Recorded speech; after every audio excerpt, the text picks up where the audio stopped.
The National Museum of Funeral History presents The Final Curtain Never Closes. I'm your host, Genevieve Keeney Vasquez, the president and CEO of the museum.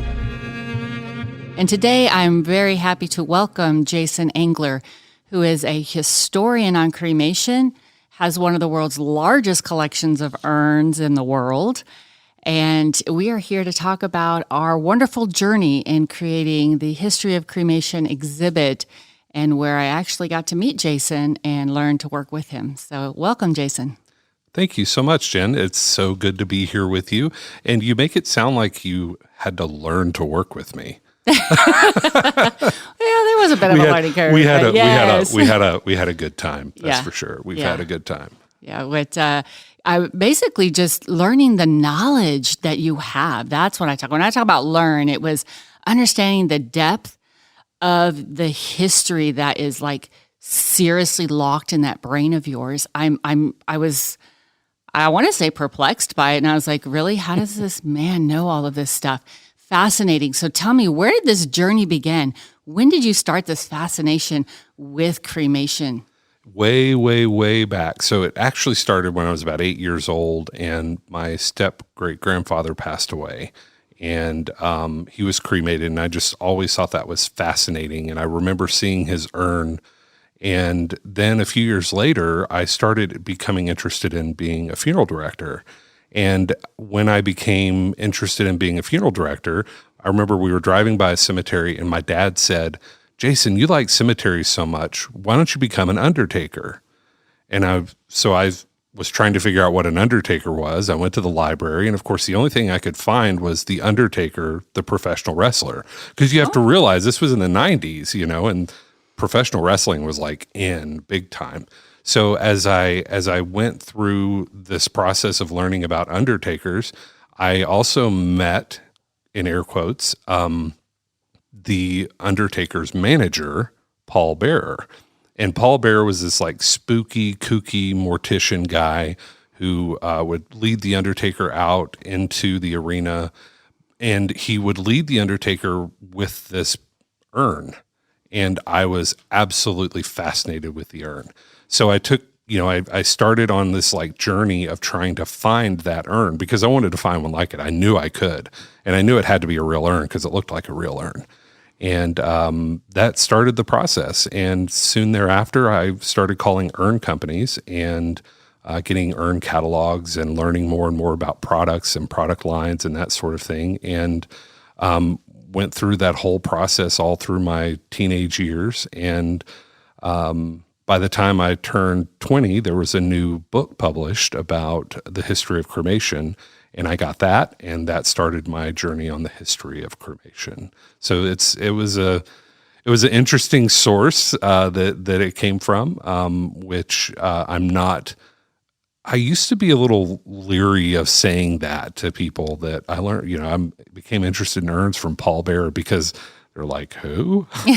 Yes. If you're not from that time. If you're not, if or you weren't from watching that era. if you weren't watching WWE, you just don't know. But interesting enough, they make comebacks, right? Yes. In different interesting ways. Yes, and for sure. And I look forward to having another show with you. Yeah, we'll have so to that talk we about can that. really talk about our journey together that continued after our History of Cremation exhibit. Where we actually had the Undertaker here at the museum. In the building. Yes, as well as that famous urn that you sought, found, and was very kind to lend to the museum and have it showcased for quite some time. Yeah, that'll be a fun episode. Yeah. Stay tuned, listeners, for that because it'll be fun. So let's talk about the history of cremation. I tell listeners from time to time, and people always ask, what's my favorite exhibit? And, it's a really hard question to answer. Yeah, that's not fair. It's like asking your favorite child. Exactly. It's just not fair. Yeah. And so I said, well, I have to say maybe most recently is now the history of cremation exhibit. One, because it's probably our second largest exhibit in the museum. Mm-hmm. But I was personally involved with you in every step of the way, from the conception of it all the way forward to the actual grand opening of it. And still today, getting to update it from time to time when we learn of new things. So let's talk about how our journey began, when I was listening to our visitors and they were requesting, why isn't there anything in the museum on cremation? So please remind me, how that journey started. Well, there was also a discussion about the same time with the Cremation Association of North America, which you and Barbara, who's the executive director there, it's my understanding y'all met at a convention and started talking more in depth about this. And from there, I was the historian for CANA, the Cremation Association. So it made sense for me to become involved in it. And when I started to become involved in it, it kind of grew and grew and grew, because originally, I think from what my understanding is there, it wasn't known that there was such either a collector or B, a person who knew the history and had the knowledge of it. So I kind of, by default in a lot of ways, or it made sense for me to become involved. But gosh, when I did, we didn't mess around. Yeah, we took off. And the things that became available to us, I think, became part of that journey, right? Yes, yeah. And we'll talk about that on the, because we definitely need to talk about our road trip. Oh, that road trip was fascinating, right? So let's say, the first time we went out there, I kind of lend it to like a fishing trip, right? Mm-hmm. You cast your net out there, and I think that's how we started when we were working with Barbara. Mm-hmm. And, Barbara was on our podcast for the month of March. So if you missed that, please go back and you get to meet her and learn about her role with CANA. But we took a net and we kind of cast it out there, right? And we just kind of dragged that net along and saw, kind of waited to see what it caught, right? Unfortunately, at the beginning, it didn't really catch a lot. No, it didn't. It wasn't until we really started in earnest the plans to go through everything and really started getting an idea together. And that happened. You and I met officially in person, October of 2015. Wow. Great memory. Well, that's because I'm a historian, dear. All sorts of things bouncing around up here. But then from there, just a few weeks later, we flew to Washington, Pennsylvania. Well, we flew to Pittsburgh and then drove down to Washington. And Washington is where the first crematory in the country was built in 1876. And one of the things that I loved was your willingness about what can we do to make this something that people want to see. Let's make it something that they can experience, and that's not just not just a information wall. on a text panel. Because who likes museum exhibits that are just that? Exactly. I mean, it's hard. You might as well just pick up a book, right? So, and one of the things that when you're designing exhibit is all the different learning angles that people. You've got people who learn from reading and people who learn from seeing and people learn from experiencing. Yeah. So, and nowadays, you think of Disney, right?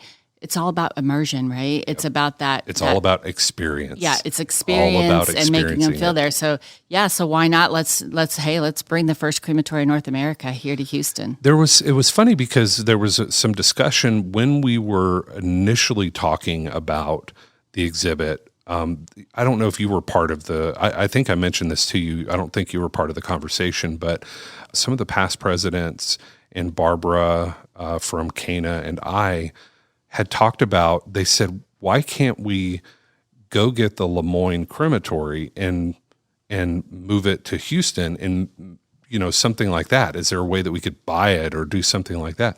And the Lemoyne crematory is the first crematory in the country in Washington, Pennsylvania, and it's a building.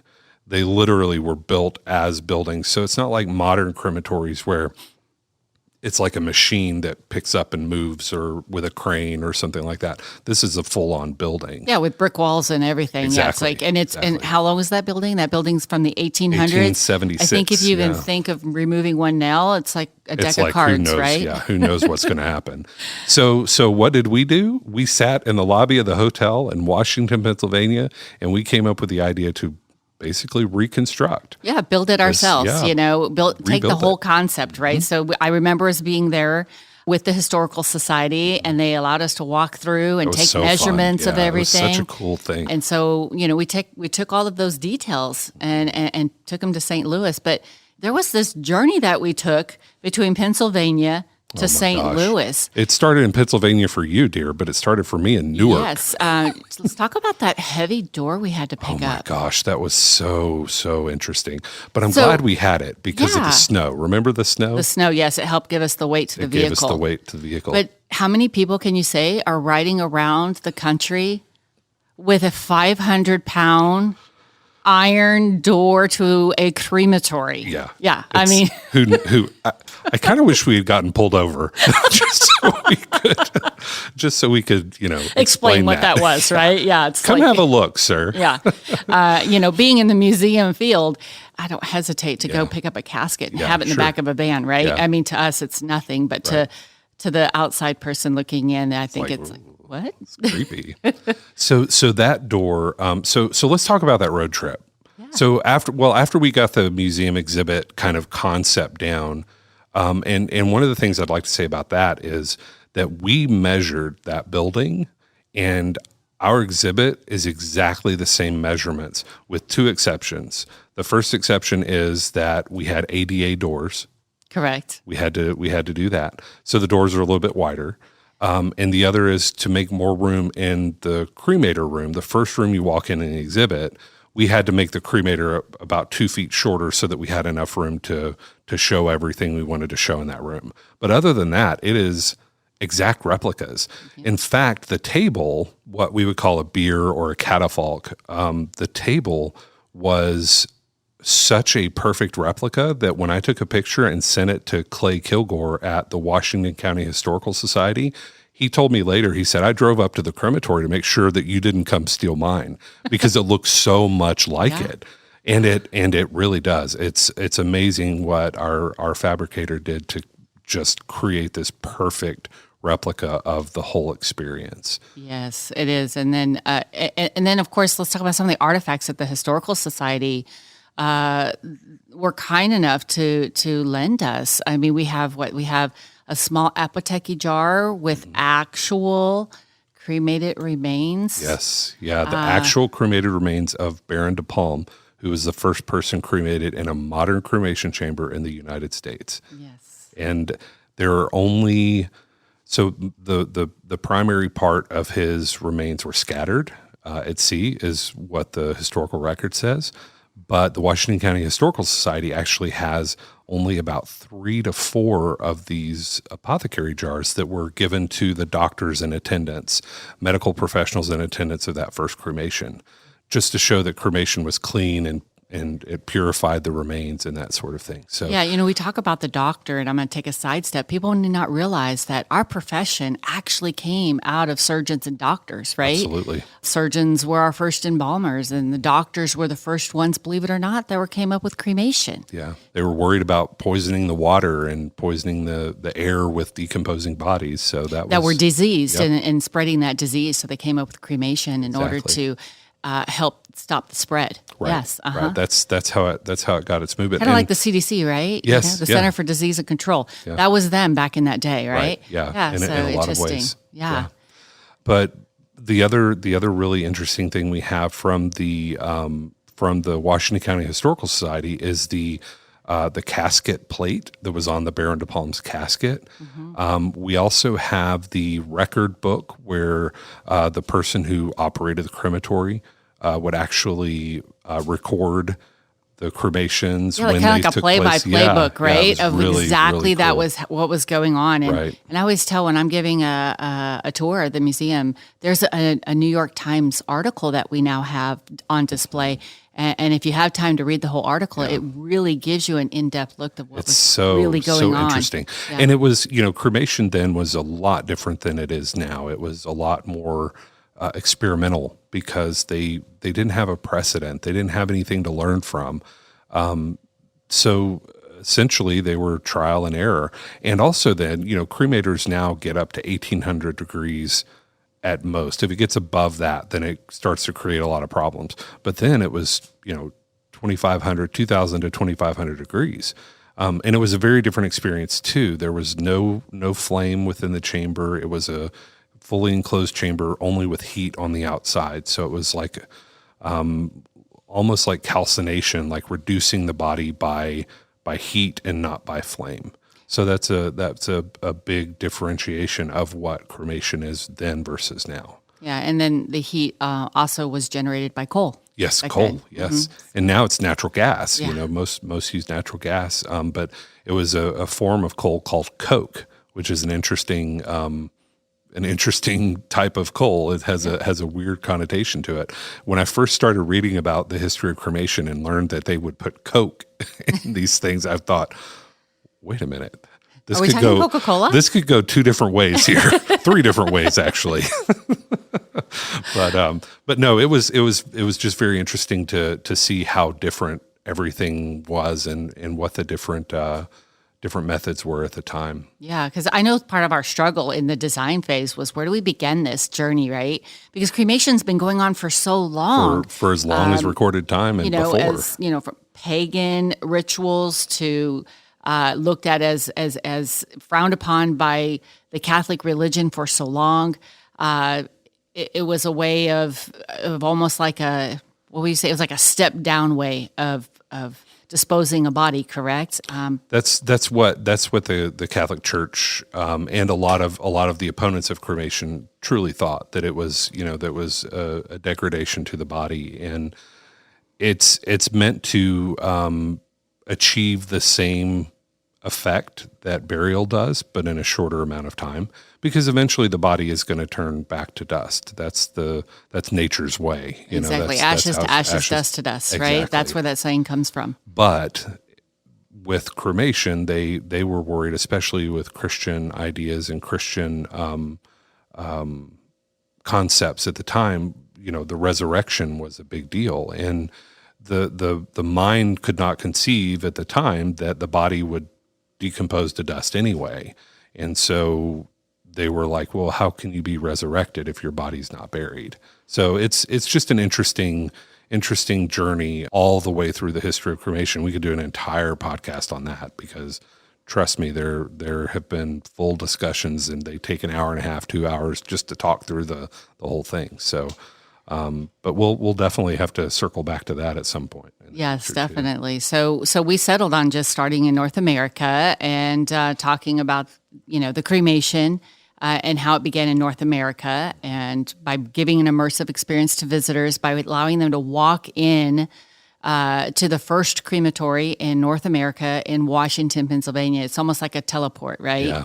You're here at the National Museum of Funeral History, but you'll walk into Washington, Pennsylvania. So it's kind of a really, really neat experience.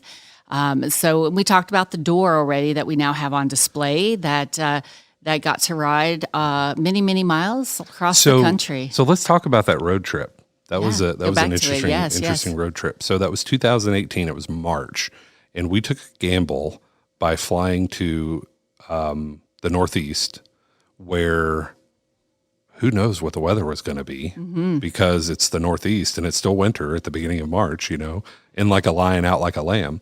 And actually it was, that's interesting. That was 5 years ago right now. Yeah, definitely. Wow. That is really interesting. Didn't even think about that. Yeah. So I flew to Newark, and I went to Rose Hill Crematory, because they had offered to permanent loan the door of the cremator, one of the first cremators there, that was established in 1906, was built in 1906. And this door, when we say this is a cremator door, it's hard to conceive what that is unless you've seen it in the exhibit. It is a 3 foot by almost 4 foot wide door that weighs 800 pounds. And they were originally going to just put it in the back of the vehicle. We rented a minivan for that. We were going to put it in the back of that, but they ended up building a crate for it, which I'm so grateful for, because that could have been really awkward for that sliding around in the back. And they loaded it in the back of that minivan with a forklift. Wow. And I unfortunately wasn't there for that. I know, you missed that. That was a trip. That. I have a video of that somewhere. I'll have to dig that out somewhere, because it was really an interesting experience, seeing them, how they could get that in the back of the minivan with a hatch up. Right. Yeah. Yes. That's some talent. So then from there, I drove down to Philadelphia to pick you up. And from Philadelphia, we drove to Washington, Pennsylvania, through the mountains in the snow. And thankfully, we were driving and not walking, right? It's precisely. That's most of the stories are all about walking, right? Uphill in the snow. In the snow, right, right. Well, here's the funny part that I want to throw at you real quick. I'm driving snow. On top of that, I'm anxious and nervous, and Genevieve says, "Oh my God, the snow is so beautiful. Slow down. I want to take pictures." And I'm trying to drive and keep it on the road and not slide around. And Genevieve is having it. I mean, that's what happens when a girl from Houston goes to where there's snow. Exactly, because I never get to see snow. So my husband can attest to that. I am like a little kid when it becomes snowy outside because I never get to see it. And for me, it's very magical. Yeah. Oh, it is. I get that. That. But not when you're driving in the mountains. You have no idea where you are. And you have an 800-pound door in the back. In the 800-pound. But again, that helped with the snow. Yes, it did. That helped us stay level. And then we stopped in Washington, Pennsylvania. And there we picked up the crate for the body. We also picked up several other artifacts. The crib, right? The crib, yes. And then from there, we picked up all of those items. And then from there, we drove to Cincinnati. And the Cincinnati Cremation Company, the Catchin family there donated a lot of printed materials, historic booklets, historic documents, that sort of thing on cremation. From Cincinnati, we drove to St. Louis, and that's where our fabricator was, or is. So you could imagine what our van looked like by this then, thing right? it was like a circus car. Yeah, a circus on wheels, right? Yes, with all kind of this weird oddity stuff in it. It was interesting. But we were on a mission. We were on a mission. Yeah. And we got it all there, and thankfully we got that crate out of the back with that giant cremator door out of the back of that van, and all of the stuff unloaded, returned the van, and the day we were leaving, I'll never forget, it was snowing again, and we went up in the arch in St. Louis. St. Do you Louis remember arch. that? And we could hardly see the ground because Yes. it was snowing so much. But yeah. Well, it didn't start snowing until we got up there. We got up in it. By the time we got down, it was gone again. It was gone. You know, it was very anticlimactic for me because Yeah. I was excited to see the snow once we got down. And if you guys have never been in the Arch of St. Louis, this is part of our trip. I kid you not. Yeah. So both Jason and Dan purposely did not tell me what to expect. And we get in, if you've never been in the St. Louis Arch, you have to get in these little pods. And when I say a pod, it's supposed to fit 5 people. And you guys don't know, but Jason, how tall are you, Jason? 6'3". You're 6'3". I'm not a basketball player. We'll put it that way. Yeah. And so we're in this pod that has 5 seats in it, and there's 4 people in this pod, and our knees are literally like on top of each other. We are knee to knee, and the door closes, and we don't move. And we're still not moving. And all of a sudden, I just looked at Jason. I said, "Jason, I have to lay my head on your shoulder. I feel like I'm going to pass out." I realized in that moment that I became claustrophobic, and my body reacted to the fact that I could not see anything around me. I was enclosed in this capsule with 4 people, and there was that 4-inch window that you could have. But we got to remember we weren't moving. I know. And because we weren't moving, that window also on the other side of that glass was blocked with the door. And finally they come on and they said, "Sorry, you're going to have to disembark because we're having mechanical issues."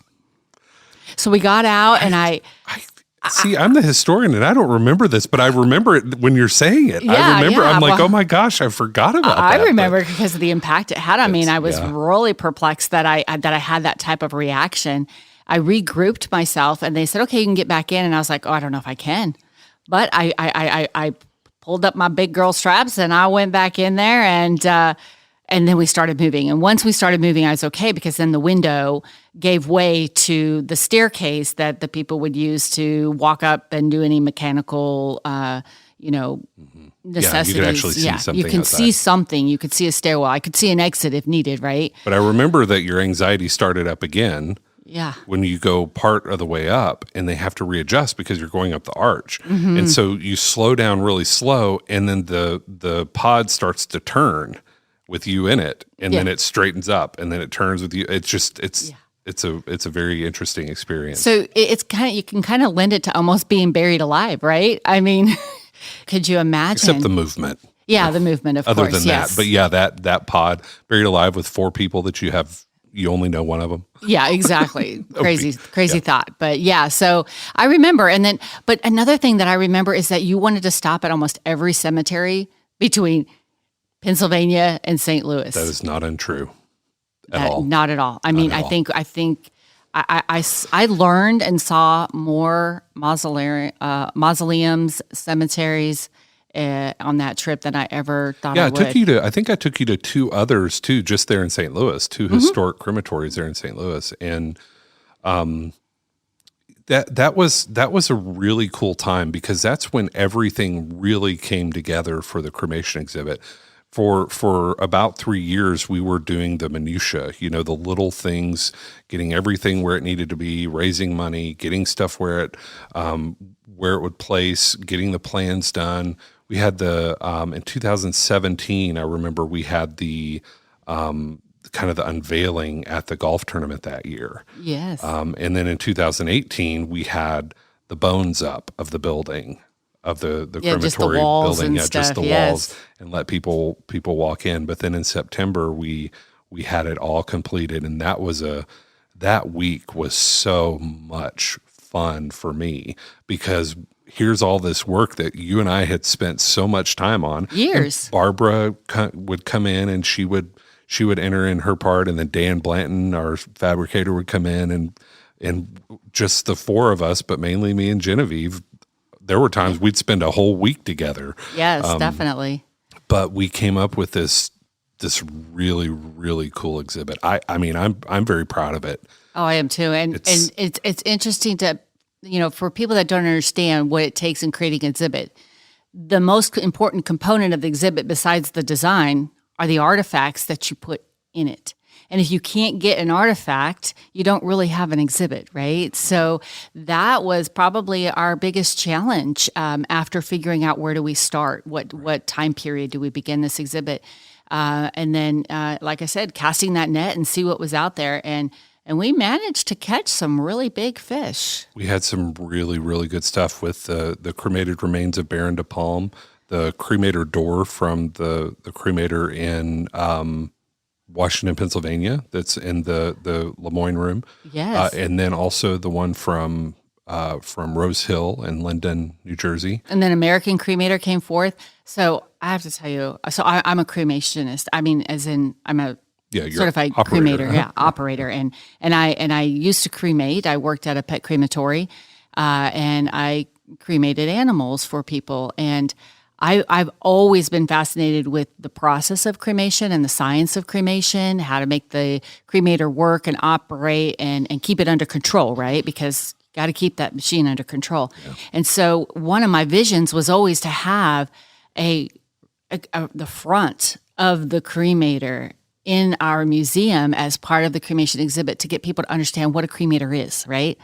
And I just remember one of the industry conventions that we went to, and I was right across the walkway or the aisle from American Crematory, and I thought, oh, if I could get them to build just the front for me. Well, what was really cool about them is that you mentioned it and they volunteered it. Yeah. It was so wonderful that they stepped in and did that instantly. Yeah. We didn't we barely had to even mention the cremation exhibit, and they were, what can we do? Yeah, exactly. And so it was really just nice to see. Sometimes it's nice to see our dream actually come to reality. And so I just remember them bringing that piece in. I mean, it's a monstrous piece.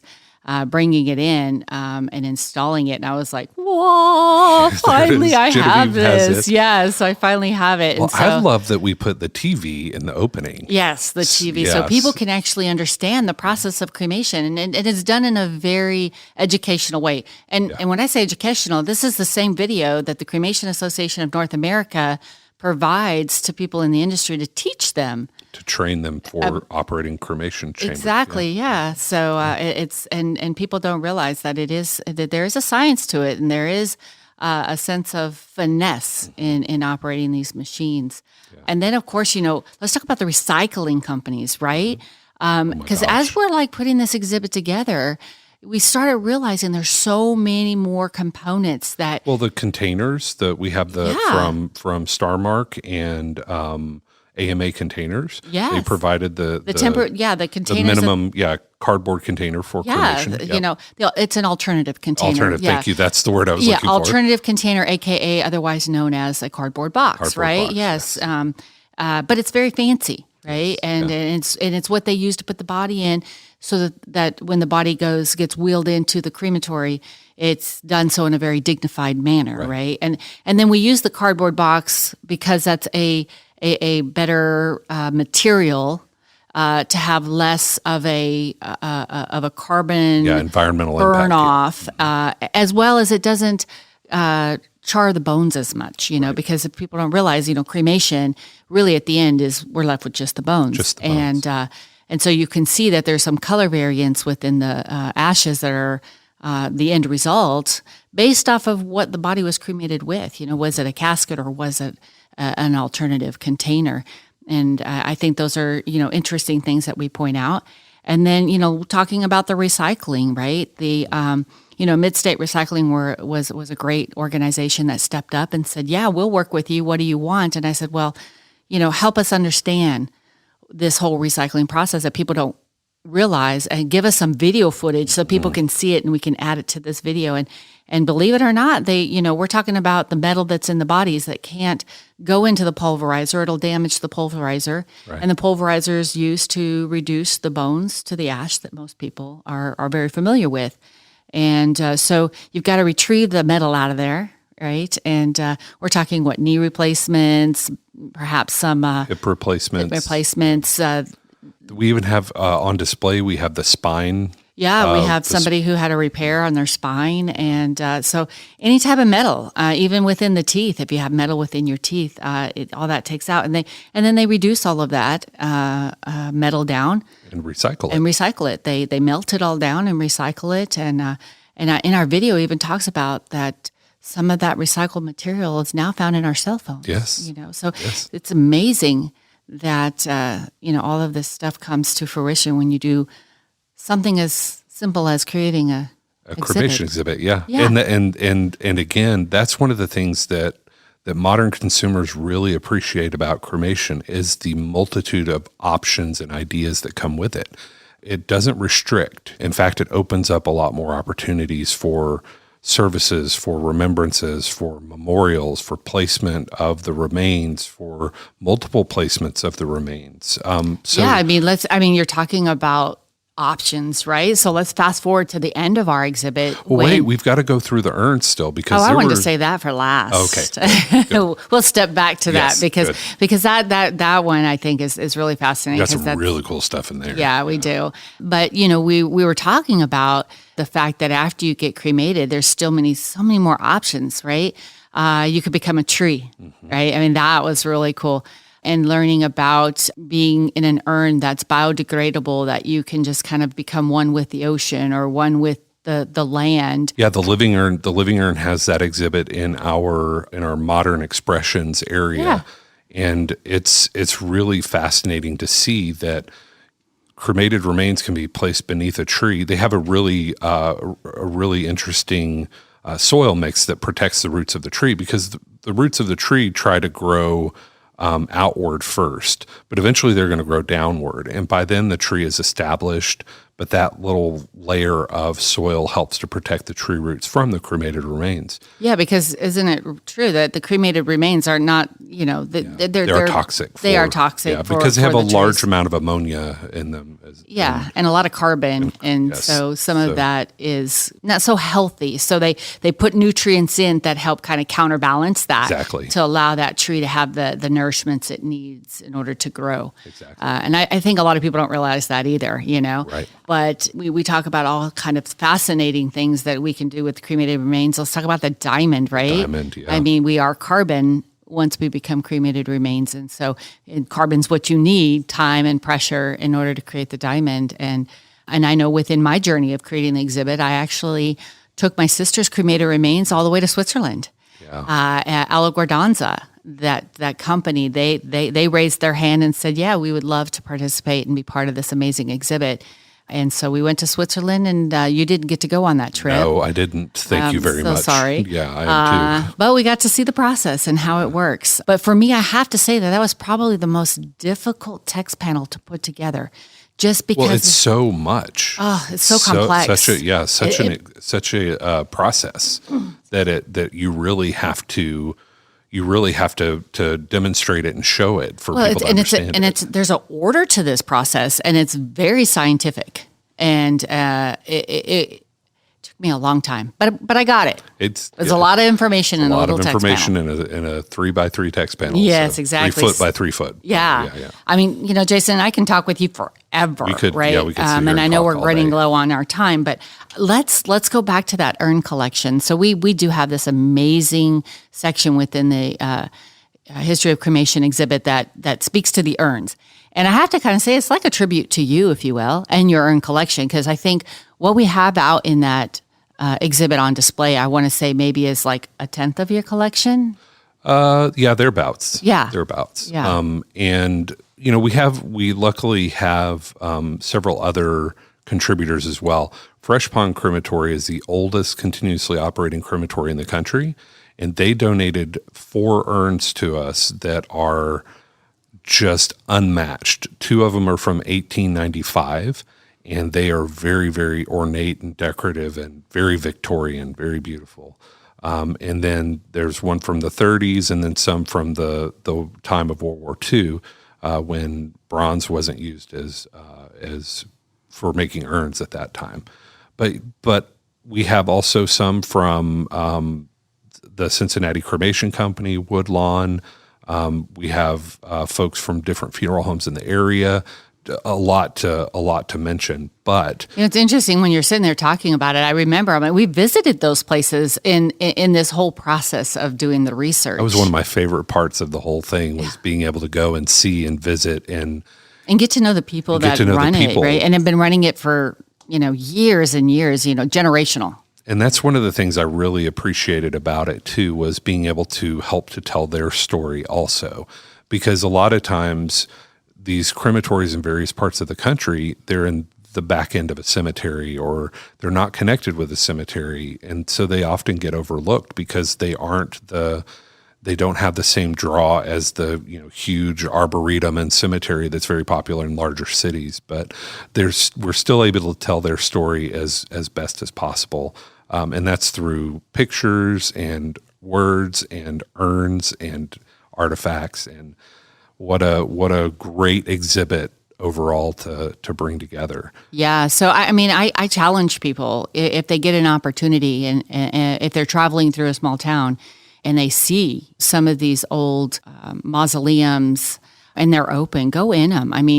It's just fascinating. They're ornate. Some of them are very ornate. It sounds weird to say that to people who aren't in the funeral industry, because I know a lot of people in the funeral profession who, when they're traveling, they'll find the local cemeteries and check them out and that sort of thing. But it sounds weird to say that, to go walk through a mausoleum, but there's some that have works of art that are museum quality. There's some that have Tiffany stained glass, and so many stained glass manufacturers across the country that have installed these gorgeous windows in these mausoleums. So it's not just a bunch of walls of rows of dead people. It is truly works of art and a beautiful experience. So yeah, my husband, bless his heart, we went to Santa Fe on vacation, and we actually stopped at the cemetery too. I hope so. We did. I wouldn't expect anything less from you, Jen. So it is. You are right. As people in the industry, we're going to go there. We are going to drag the people we love along, whether they like it or not. Exactly. It's just kind of goes along with the territory. It truly is part of the process. It is. It truthfully is. So, So Jason, gosh, your knowledge is almost like an abyss when it comes to the history of cremation. And I find it so fascinating. And I know there's just so much there that has been untouched. If there was anything that you could really highlight, showcase, something that probably stands out to you maybe more than something else in all of your research? Do you have anything like that in your mind? It's really fascinating because there's a lot of things over time that have changed with cremation. But the thing at the very end of the day that I have always appreciated about cremation is the ability to take a loved one's remains and place them in a place that's meaningful, whether that's a cemetery, whether that's a scattering garden, whether it's a placement on their own property, whether it's placement in a lake or in the ocean or wherever. But the thing that I found is most important for the preservation of society and culture is to find a place to make a permanent marking of the person who passed away. So many people that I've admired and looked up to, whether they're professionals, whether they're movie people, whether they're TV people, they have chosen cremation, but they are choosing to be scattered and not have a place to visit. And you cannot underscore enough the importance of having a place to visit that gives you a centered place to remember a loved one. Memories fade, time fades, but here we are still walking through cemeteries that are hundreds of years old and honoring these lives as we walk through the cemeteries. Cremation is no different. Creating a memorial is just as important or sometimes more important for people who choose cremation because it's something that they don't consider is necessary right off. And that is probably the thing that I've learned the most as far as the importance of that for culture, for posterity, for remembering people's names, for and genealogy. Yeah, right. I mean, because I you're sitting here, I'm listening to you talk about this, and I'm thinking that if I chose to be scattered, I've just now erased my existence. All that's left of you then is memories, paper, and a computer database somewhere. And when the zombie apocalypse comes, what are we supposed to do with all this paper and computers that have crashed and failed? And when we get invaded by aliens, what are they going to think of our society when all these people just vanish every year because they were cremated and scattered and no memorial left? Yeah, and I'm not saying that's not a good choice for anybody. I mean, everybody has their choice. For me, there's that you want to be able to leave your mark, right? And how do you want that mark to be left, right? We talk about the dash, we talk about leaving a mark, we talk about leaving a legacy, and we talk about having that second death. So I think those are all things that we could, maybe highlight in the future to help people understand that when we die, we want to make sure that we're remembered in some way. And it's important whether you consider, and this is talking to the people who are listening, if you don't consider yourself important enough to be remembered, remember that there are other people who do think you're important enough to be remembered. So consider their feelings too in the process of it all, because they're the ones who have to live with the decisions that are made in the process along the way. That is very true and very heartfelt. I mean, yes, and impactful, because there's so many times that we really don't think about how deep that vein actually runs when we're trying to make these very difficult choices. Yes. Absolutely. Yeah. Well, Jason, I have to say thank you so much for coming in and joining me and helping listeners get a little bit of a backstory on the history of cremation exhibit, understanding what goes into creating an exhibit here at the museum. But I think at the end of the day, we really do put fun in funeral when we're creating that exhibit, right? We really did. Yeah. There's no two ways about it. And it all culminated with the opening of the exhibit and having hundreds of people here to witness it, to see the exhibit open. What an amazing time. It validated all that hard work. All of that 5 years of hard work and us putting up with each other. Yes, definitely. We did manage to kill each other, right, along the way. We had a lot of fajitas and margaritas along the way. We will say that. Yeah, we will say that. And the good thing is that we didn't kill each other because we do know somebody who knows how to cremate. Oh, this is true. This is true. I have a key, I think, to the crematorium still. And I have a certificate that says I can cremate. So we're good. So, Jason, thank you again so much for joining us here on Thanks The for having Final me. Curtain Never Closes with your host, Genevieve Keeney Vasquez, CEO of the National Museum of Funeral History. And we thank you, our listeners, for tuning in and helping us make this an amazing opportunity for all to learn more about our industry and want to come out and see the National Museum of Funeral History. And I hope that you will share this episode and our future episodes with family and friends. We look forward to any feedback you have to offer by giving us a review on Apple or Spotify. And we hope that you will join us for a virtual tour at www.nmfh.org. And always remember, any day above ground is a good one.